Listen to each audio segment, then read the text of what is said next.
दोस्तों, अभी जो मैं वीडियो बना रहा हूं, बस तहे दिल से सुन लेना है, देख लेना है।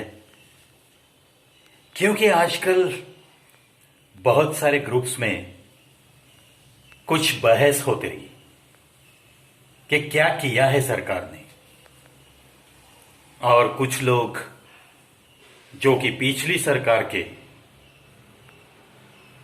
बस उसी सरकार के बंदे हैं ऐसा समझो, उनकी नुमाइश करने वाले लोग वो कहते हैं कि क्या 65 साल में कुछ भी नहीं किया कांग्रेस ने। ऐसे सवाल बेझिझक करते हैं लोग, और आज इस 9 साल में जो उपलब्धियां है उनकी तरफ अनदेखा कर रहे हैं लोग। मैं बताना चाहूंगा, तहे दिल से बताना चाहूंगा कि हां, बहुत कुछ किया है गए 65 सालों में तुम्हारी कांग्रेस ने। बहुत कुछ दिया है इस देश को। पहले तो तोहफा ऐसा दिया है, जो दो भाई प्यार से रहते थे, आज भी रहना चाहते हैं, उन दो भाइयों में बंटवारा कर दिया। किसके लिए? दो इंसानों को दो मुल्क का प्राइम मिनिस्टर बनना था। यह बंटवारा हुआ, यह धार्मिक आधार पे हुआ। यह किसने दिया है तोहफा? हां, वही सरकार, कांग्रेस की सरकार ने दिया है। आज 9 साल की उपलब्धियों के बारे में पूछते हो, बहुत कुछ कर रहा है, बहुत कुछ कर रहे हैं ये लोग। लेकिन मैं मानता हूं कांग्रेस ने भी बहुत कुछ किया है 65 सालों में। किसके लिए? सिर्फ एक समुदाय के लिए। एक समुदाय के लिए धार्मिक आधार पर बंटवारा करके उसने पाकिस्तान बना दिया। उसी आधार पर बांग्लादेश बना दिया। पर्सनल लॉ बोर्ड बना दिया मुस्लिम लोगों के लिए। अल्पसंख्यक मंत्रालय बना दिया। चाहे जितनी चाहे उतनी सुविधा उन्हें मिले, इसके लिए मदरसों को अनुदान देने का वो भी नियम बना दिया। वक्फ बोर्ड बना दिया मुसलमानों के लिए, हमारे इन भाइयों के लिए। बहुत कुछ किया इस सरकार ने। और इसके आगे जाके तो 2 बार इसी पवित्र संसद भवन में और इसी हिंदुस्तान में एंटी कम्युनल वायलेंस बिल वो भी पास करने की कोशिश 2 बार की।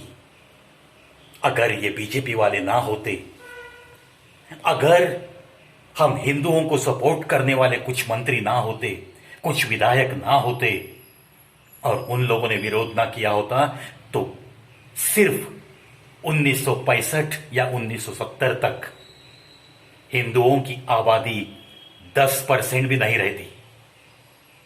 क्या था वो बिल, ये मैं यहां नहीं बताऊंगा।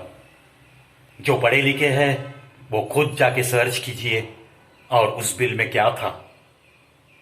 कोई एक भी माई का लाल हिंदू मुस्लिम लोगों के खिलाफ कुछ भी बात नहीं कर सकता था।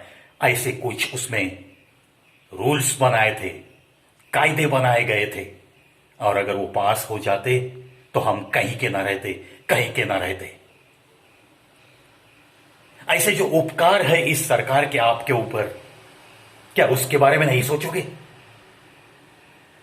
2047 तक इस मुल्क को पूरी तरह से इस्लामिक राष्ट्र बनाने की साजिश रची गई है।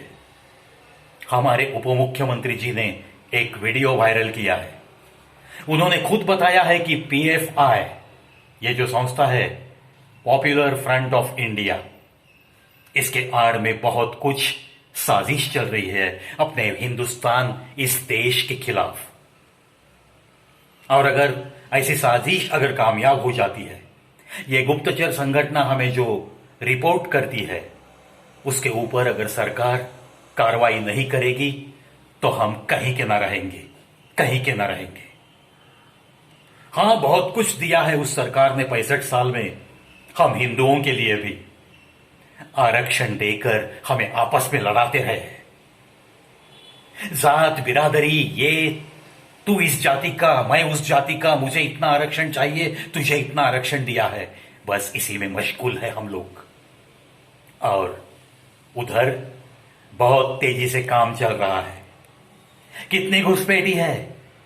5 करोड़ से भी आगे, 5 करोड़ से भी आगे अगर जनता घुसपैठी बोल के अपने भारत का अनाज खा रही है, और हमारे ही नेता अगर उनके आधार कार्ड बना देती है, उनको वोटिंग का राइट देती है, तो ये देश मिट्टी में मिल जाएगा। अगर आप और हम आज सावध नहीं हुए तो कब होंगे? पूरा खत्म होने के बाद। चलो, आपस का झगड़ा ये बंद कर दो। ये हिंदुस्तान हमारा है, ये सदियों से हमारा है। जिन राजा लोगों ने हर आक्रमण के बाद अपना अपना पराक्रम दिखा के इस धरती को बचाया है, उनका अवमान मत करो। जिन शहीदों ने सीमाओं पे खून बहाया है, जितने परिवार इन शहीद सैनिकों के बर्बाद हुए हैं, उनकी कुर्बानी ऐसी मुफ्त में जाने मत तो यारो। ये ऐसी बातें हम जितने लोगों तक पहुंचा सकते हैं उतने पहुंचाने की कोशिश करो। मैं किसी धर्म के विरुद्ध कभी भी नहीं हूं। मैंने शुरुआत ही की थी कि दो भाई मिलकर रहना चाहते हैं, लेकिन अगर एक भाई पीठ में खंजर खुपसने की तैयारी में है तो दूसरा भाई भी कभी चुप नहीं बैठ सकता। हमें तो बस सावधानी से हर कदम उठाना है और इस मुल्क को फिर एक बार बंटवारे से बचाना है। फिर एक बार हर जाति को यहां बचाना है, इस देश को बचाना है, इस देश को आगे लेके जाना है। बस इतना ही हर हिंदुस्तानी रहवासी ने दिल में ठान लेना चाहिए। और अगर कोई इनको बहकाता है, हम लोगों में अगर कोई दरारें देखना चाहता है, तो वो उसे कामयाब ना होने देना हमारे और आपके हाथ में है। चलो सोचते हैं, आखिर मेरा भारत है और वो महान है। इसकी महानता को टिकाना यह हमारा फर्ज बनता है, बाकी कुछ भी नहीं। Always nation first. जय हिंद, जय भारत।